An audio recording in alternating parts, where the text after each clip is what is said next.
Bem-vindos às nossas conversas com. Esta conversa vai ser um pouco diferente. As primeiras falámos sobre um país em particular, mas devido ao que se tem estado a passar na África subsaariana francesa, vamos fazer um tema mais alargado, onde vamos conversar sobre a influência francesa e o que se está a passar nas ex-colónias francesas em África. Portanto, sejam bem-vindos. Vamos continuar com o Michel Alavi e o Alexandre Santos. Quem ainda não os conhece, é só clicar neste link que vão para a primeira série dos episódios, onde há a apresentação deles e vão poder ficá-los a conhecer melhor.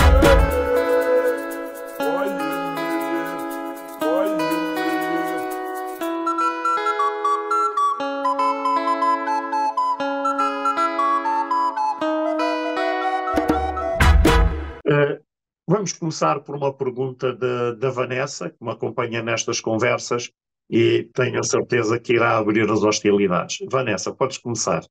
Alexandre e seu Michel, eu queria saber, assim, é óbvio que a gente não tem uma bola de cristal, mas o que que vocês acham que pode acontecer? Quais são as previsões, do que pode acontecer daqui para frente no continente africano, né?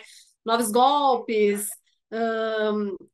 um outro tipo de conversa interna com esses países. O que que vocês preveem? É óbvio que é difícil, mas assim, o que que vocês acham que isso pode acontecer com a experiência de vocês?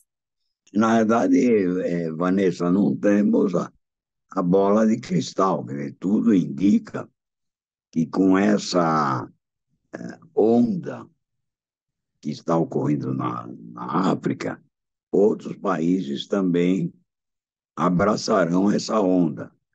Mas eu não sei que país possa estar nesse meio da onda. Acredita-se que o Camerun pode ser o próximo, mas vamos ver o que dá no futuro. Mas eu acredito que a onda é clara e a onda me parece ser boa para o povo africano. Michel, eu sei que estamos aqui a falar sobre as ex-colónias francesas, basicamente, mas disse que suspeita-se que os Camarões poderão ser o próximo golpe, mas sabe que a nossa revista está muito focada nos países dos Palopes. E apesar da Guiné-Bissau não ser francesa, está dentro deste grupo francês económico. E, curiosamente, muitas das conversas que eu tenho tido com muita gente na Guiné é exatamente isso. É que, ao que parece, há um grande receio dentro da própria Guiné que o próximo golpe não seja numa ex-colónia francesa, mas sim na própria Guiné. Pensa que isso será viável? Olha, eu acredito que essa onda veio para ficar.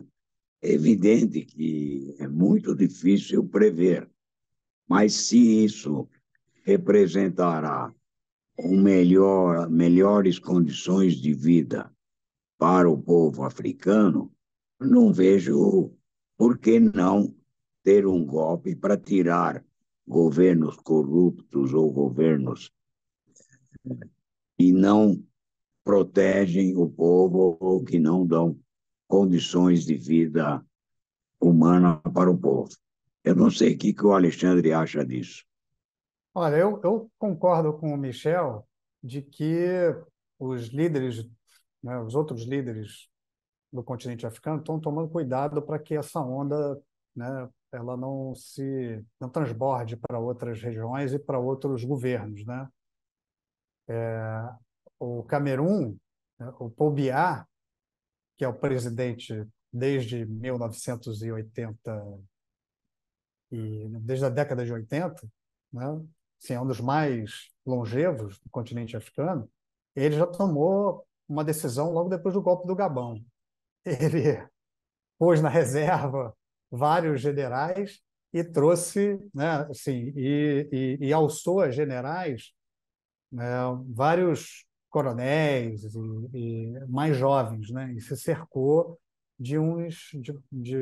fez uma renovação, né, nas suas Forças Armadas, na parte de cima, né, da hierarquia das suas Forças Armadas. A mesma coisa o Paul Kagame, no Ruanda, fez a mesma coisa, né? Na Guiné Equatorial, onde o Teodoro Nguema é o presidente desde 1979, é o mais longevo do continente africano, ele também fez a mesma coisa, né? Então, você vê que algumas lideranças já estão tomando cuidado para, principalmente esses, né, presidentes, ditadores, vamos dizer com todas as palavras, que estão no poder há mais de 20 anos, né? O Paul Kagame ele está desde os anos 2000, mas, na verdade, ele dá as cartas no Ruanda desde 1994, quando acabou o genocídio, né? Logo que o genocídio se encerrou, e ele foi um dos líderes, e foi o líder responsável pelo término do genocídio, né? Então, assim, são pessoas que estão no poder, estão controlando a política e a área militar desde muito tempo, né? No caso da Guiné, o Sissoko Embaló também fez a mesma coisa, né? Sim, ele pegou ele criou ele criou uma figura nova que é uma espécie de general que cuida é uma figura diferente que cuida como se fosse uma guarda presidencial, né? Alguém para cuidar da segurança do presidente. Então, veja o que o Sissoko Embaló fez na Guiné-Bissau. Mas, olha só, a gente tem que lembrar que o golpe no Níger ele aconteceu justamente com um general que estava responsável pela guarda presidencial, né, que foi o general Tiani, e que derrubou o Mohamed Bazoum, e que ele tinha sido, essa guarda presidencial foi criada pelo presidente anterior, justamente para fazer essa segurança do general contra roubos de golpes vindos das Forças Armadas. Né? E falando das ex-colónias francesas, nós verificamos de facto que esta senda de golpes que está a acontecer, na realidade não estou a mudar muito, porque a França continua a fazer a exploração económica destes vários países. Nós verificamos no Níger, por exemplo, que é de onde a França vai buscar a maior parte do urânio para as usinas deles, e eles continuam a negociar, portanto, este urânio. Na realidade, não se vê aqui uma grande quebra em relação pronto, ao ex-colonizador e parece que se mantém aqui uma espécie de neocolonialismo. Será que esta razão económica vai permanecer ou será que as coisas irão mudar? Eu acho que no curto prazo é muito difícil de mudar. Porque essas ex-colônias dependem da França, não só do ponto de vista econômico e político, também monetário, porque eles têm a moeda vinculada ao franco francês no passado, e hoje é CFA, ou, enfim, os derivativos do franco. Então, eu acho que é muito difícil, por enquanto, no curto prazo, mudar essa configuração do neocolonialismo francês. Não sei o que acha o professor Alexandre. Concordo, Michel. Eu acho que, sim, tem algumas amarras econômicas de cooperações que foram estabelecidas desde lá da independência, né, que formam o que a gente chama de France-Afrique, né, que são cooperações financeiras, econômicas, militares, na área da educação. E essas econômico-financeiras são as mais difíceis de se cortar. Nessas ex-colônias, ex-ocupações coloniais francesas, sim, 50% das reservas internacionais desses países ficam retidas lá no Tesouro francês. né? E ainda tem uma taxa, que eu não sei de quanto é, mas não deve ser de mais de 20%, sobre os derivativos e sobre o que se ganha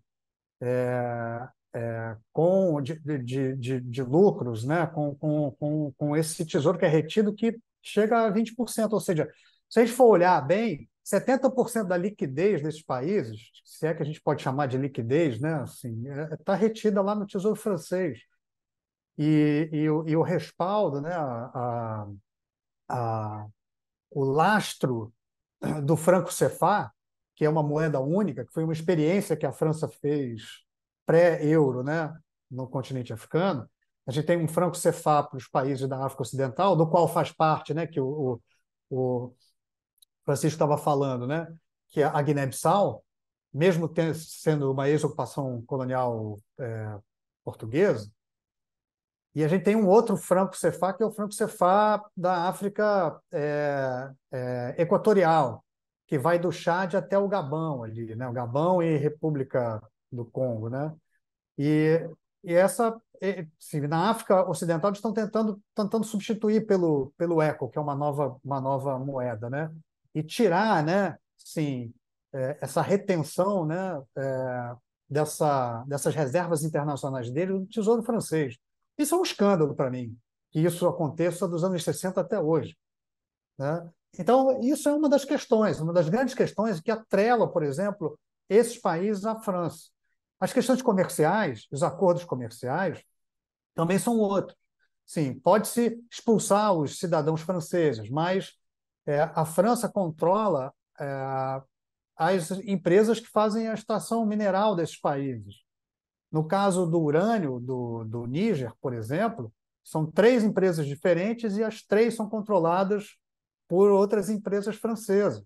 É claro que, obviamente, a França pagava por um preço muito menor pelo urânio que era extraído do Níger. Agora, as negociações e o governo vem forçando a que esse preço seja um preço de paridade internacional. O mínimo também, né, que você deve fazer, né? Mas a gente tem que levar em consideração também que a Rússia vem, né, nessa uma aproximação muito forte, muito profunda com esses países, né, comprando produtos desses países e ajudando, né, mandando grãos para esses países para que eles percam um pouco dessa dependência econômica da França e que possam rever um pouco mais de segurança econômica esses contratos, que são os contratos com as empresas francesas, né? Contratos leoninos. Vamos ficar por aqui nesta conversa, mas atenção, não vamos ficar por aqui, vamos ficar por aqui hoje. Para a semana vamos continuar esta conversa interessantíssima sobre as ex-colónias francesas. Portanto, não se esqueça, carregue no sino para receber toda a informação. E, mais uma vez, obrigado ao Michel e ao Alexandre pela sua participação. E para a semana cá nos encontramos e espero contar com vocês também. Até já.